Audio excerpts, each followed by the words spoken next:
Monday, June 22nd, 2025. Most Holy Body and Blood of Christ. Focus. This is my body, which is for you. Do this in remembrance of me. Impressive as the feeding of 5,000 is, it pales in comparison with the daily miracle of the Eucharist. Canonized in April, Saint Carlo Acutis was just another tech-savvy teen. However, before dying of leukemia, at 15, he became a cyber apostle of the Eucharist. He documented Eucharistic miracles across the world on his website, thus spreading the truth about Jesus being truly alive in the Blessed Sacrament.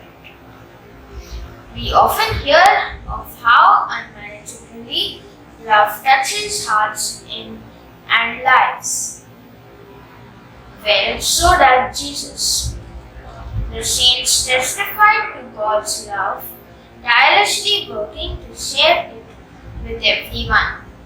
They met through their words and deeds. Saint John Bosco said, "In order to be a saint, do the ordinary things in an extraordinary way." Love transforms. A person in love is never the same. Can this be said of us after every Mass in which we participate? The world should be able to see that the Jesus we have received in Holy Communion is alive and active in us. If not, why not?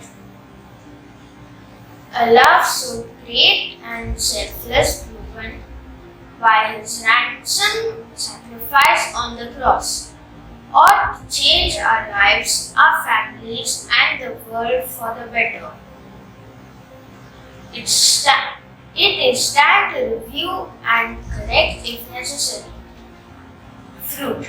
Today I will wholeheartedly participate in the Mass receiving Jesus and then take Jesus to others through my kind words and actions.